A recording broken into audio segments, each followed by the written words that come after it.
ਤਾਂ ਜਾਲੀ ਨਿਜ਼ਾਮ ਸਟਾਰਟ ਹੋ ਗਿਆ। ਸੀਰੀਅਸ ਹੋ ਜੋ, ਗੱਲ ਨੂੰ ਮਜ਼ਾਕ ਨਾ ਲਓ। ਦੇਖੋ ਕਿ ਉਸ ਇੱਕ ਅੱਖ ਵਾਲੇ ਸ਼ੈਤਾਨ ਦੀ ਗੱਲ ਹੋਈ ਸੀ ਜਿਹੜਾ 1400 ਸਦੀਆਂ ਪਹਿਲੇ, ਔਰ ਦੱਸਿਆ ਗਿਆ ਸੀ ਕਿ ਉਹ ਐਸਾ ਫਿਤਨਾ ਹੋਵੇਗਾ ਜਿਹੜਾ ਇਤਨਾ ਨਿਜ਼ਾਮ ਨੂੰ ਬਰਬਾਦ ਕਰੇਗਾ, ਇਤਨਾ ਨਿਜ਼ਾਮ ਖਰਾਬ ਕਰੇਗਾ ਕਿ ਉਹਦੇ ਸ਼ਰ ਤੋਂ ਸਿਰਫ ਮਜ਼ਬੂਤ ਈਮਾਨ ਵਾਲੇ ਬਚ ਸਕਣ ਦੇ। ਮੈਂ ਗੱਲ ਦਲੀਲ ਨਾਲ ਕਰਾਂ ਦਾ, ਅਗਰ ਗੱਲ ਗਲਤ ਕਰਾਂ ਤਾਂ ਫਿਰ ਮੈਂ ਆਪਣੀ ਗੱਲ ਦਾ ਜ਼ਿੰਮੇਦਾਰ ਹਾਂ। ਦੱਸਿਆ ਗਿਆ ਸੀ ਕਿ ਮੁਰਦੇ ਜ਼ਿੰਦਾ ਕਰੇਗਾ। AI ਸਿਸਟਮ ਆ ਗਿਆ, ਤਸਵੀਰਾਂ 'ਚ ਮੁਰਦੇ ਕਿਸੇ ਨੂੰ ਕਿਸੇ ਥਾਂ ਤੇ ਕਿਵੇਂ ਕਨਵਰਟ ਕੀਤਾ ਜਾ ਰਿਹਾ ਨਿਜ਼ਾਮ ਤੁਸੀਂ ਖੁਦ ਦੇਖ ਰਹੇ ਹੋ। ਮੱਥੇ ਤੇ ਵਿਸ਼ਕਾਰ ਆਖੇ ਦੇ ਮੱਥੇ ਤੇ ਆਖੇ, ਹਰ ਚੀਜ਼ ਲਾਈਕ ਪਾਵਰ ਆਫ ਗਾਡ। ਤੁਸੀਂ ਜੋ ਸੋਚੋ ਉਹ ਤੁਹਾਨੂੰ ਕੱਢ ਕੇ ਦੇਗਾ, ਜੋ ਤੁਸੀਂ ਚਾਹੋ ਤੁਹਾਨੂੰ ਕੱਢ ਕੇ ਦੇਗਾ। ਦੁਨੀਆ ਸਾਰੀ ਮੋਬਾਈਲ ਵਿੱਚ ਵੜ ਗਈ। ਕੋਈ ਕਿਸੇ ਦਾ ਹਾਲ ਪੁੱਛਣ ਨਹੀਂ ਜਾ ਰਿਹਾ, ਕੋਈ ਕਿਸੇ ਹਾਲ ਮਹਿਮਾਨ ਨਹੀਂ ਜਾ ਰਿਹਾ। ਸਿਸਟਮ ਹੀ ਸਾਰਾ ਚੇਂਜ ਹੋ ਗਿਆ।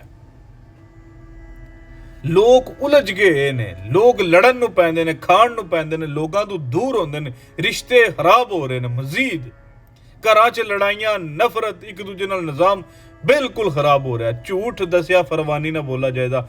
ਹਰ ਘਰ 'ਚ ਝੂਠ ਬੋਲਿਆ ਜਾਂਦਾ, ਗੱਲ ਗੱਲ ਨਾਲ ਝੂਠ ਬੋਲਿਆ ਜਾਂਦਾ। ਦੱਸਿਆ ਕਿ ਬੇਹਯਾਈ ਬੜੀ ਆਮ ਹੋ ਜਾਂਦੀ। ਅੱਜ ਕੀ ਨਹੀਂ ਹੋ ਰਿਹਾ। ਯੂਰਪ ਤੇ ਯੂਰਪ ਰਹਿ ਗਿਆ, ਏਸ਼ੀਆ ਮੁਸਲਿਮ ਕੰਟਰੀਆਂ ਦੇ ਵਿੱਚ ਕੰਜਰਖਾਨੇ ਚੱਲ ਗਏ। ਕੋਈ ਪਰਵਾਹ ਨਹੀਂ, ਕੋਈ ਆਵਾਜ਼ ਨਹੀਂ, ਕੋਈ ਗੱਲ ਨਹੀਂ।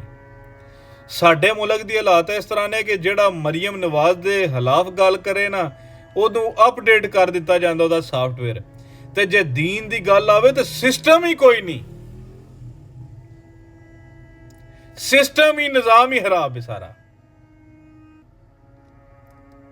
ਇੰਡੀਆ ਵਾਲਿਆਂ ਨੇ ਟਿਕਟੌਕ ਅਕਾਊਂਟ ਬੰਦ ਰੱਖਿਆ ਆਪਣਾ। ਇਸ ਟਿਕਟੌਕ ਅਕਾਊਂਟ ਤੇ ਸਾਡੇ ਪਾਕਿਸਤਾਨ 'ਚ ਮੁਸਲਮ ਕੁੜੀਆਂ ਵੀ, ਮੁੰਡੇ ਵੀ ਬੇਗੈਰਤੀ ਕਿਵੇਂ ਬੇਹਯਾਈ ਫੈਲਾ ਰਹੇ ਨੇ। ਧੀਆਂ ਭੈਣਾਂ ਨਚਾ ਰਹੇ ਨੇ। ਕਿਆ ਉਹ ਜਿਹੜੀਆਂ ਨੱਚ ਰਹੀਆਂ ਨੇ ਉਹਨਾਂ ਦਾ ਨਿਜ਼ਾਮ ਕੋਈ ਨਹੀਂ, ਉਹਨਾਂ ਦੇ ਮਾਂ ਪਿਓ ਭੈਣ ਭਰਾ ਕੋਈ ਨਹੀਂ। ਬੇਗੈਰਤੀ ਦੀ ਜ਼ਿੰਦਗੀ ਹੋ ਗਈ ਹੈ ਬਿਲਕੁਲ। ਹੈ ਜਿਹੜਾ ਫਿਤਨਾ ਹੈ ਨਾ, ਇੱਕ ਅੱਖ ਵਾਲਾ ਜਿਹਦੇ ਮੱਥੇ ਤੇ ਅੱਖ ਹੈ, ਜਿਹਦੇ ਤੁਸੀਂ ਹੱਥ 'ਚ ਫੜ ਕੇ ਬੈਠੇ ਹੋ, ਇਸ ਮੱਥੇ ਦੀ ਅੱਖ ਵਾਲੇ ਸ਼ੈਤਾਨ ਨੇ ਇਤਨਾ ਕੋ ਨਿਜ਼ਾਮ ਚੇਂਜ ਕਰ ਦਿੱਤਾ। ਜ਼ਰਾ ਸੋਚੋ, ਇਸ ਤੋਂ ਬਚਣ ਦੀ ਕੋਸ਼ਿਸ਼ ਕਰੋ।